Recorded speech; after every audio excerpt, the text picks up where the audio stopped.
So a young boy and his dad are walking around Home Depot, and the little boy looks at his dad and he says, "Hey, Dad," he said, "how am I going to be successful when I grow up? Like, what do I need to do?" And the father said, "You know what? I have a great idea." So they go to the plant section and they pick up two saplings. And when they come home, the father says, "Okay, I'm going to plant one of these outside, and one of these we're just going to put in like a cup by the windowsill in the house. Which one do you think is going to grow faster?" And he said, "Well, I think the one inside because it's protected and it doesn't have to deal with like the rain and the snow and all the things that happen outside. Here it's just safe and nothing will happen to it." And the father says, "Well, we'll see." And a few years later, son comes home from college to visit, and he says to his dad, "We had that conversation many, many years ago when I was younger about being successful. And, here I am, I'm in college, I'm working towards getting a degree, but, I still don't understand, like, what's going to make me different? How do I stand out? How do I be more successful than the average person?" And the father looks at him and he says, "Let's go look at those saplings." And when they go inside, they see this little tree in a cup. It's only grown so much. And then when they go outside, they see this beautiful, beautiful blooming tree. And he looks at his son and he said, Do you understand the success piece now?" And he says, "I think so." And the father says, "Well, let me clarify." He said, "The little sapling that we put inside, yes, it was protected. It had all the protections from the weather and from everything. But because it was protected, it had no opportunity to grow. It didn't learn anything. It just sat there and grew. But there was no outside influences to teach it anything. The one outside had to deal with the wind and the snow and the rain and thunder and lightning and cold and heat.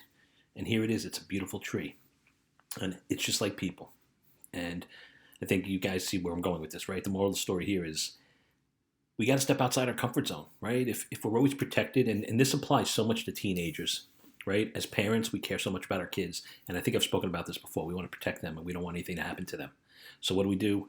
We kind of create this bubble around them and we put these protections in place.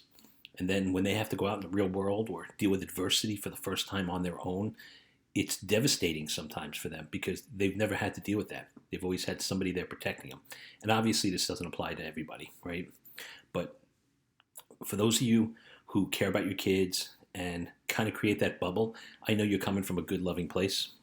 But in the end, that's not always the healthiest for them. It's so much better to let them learn the hard way sometimes, right? And it's hard. It's hard to sit there as a parent and watch your kid fail and know that they're making a bad decision, right? And you can kind of suggest other options, but at the end of the day, letting them make their own decisions and, learning from those decisions and understanding that every choice and every decision they make has a consequence, whether it be good or bad, that's how they learn, right? Like a baby.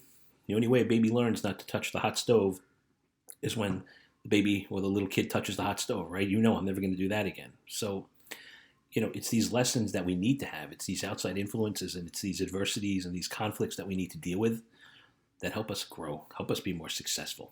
Because the more experiences we have, the more successful we're going to be. If we're stuck in our zone and we're stuck in our protective bubble, while everybody else is out there going and dealing with adversity and being challenged, and growing, where we're being protected. And what are we really doing? We're not really growing. We're going to get out there and eventually we will grow, but we're going to be behind the eight ball and it's going to be a much more painful path to growth than it would be if we could just learn to step outside our comfort zone and not be protected in that bubble when we're younger. So I hope this resonated and I hope you guys have a great day.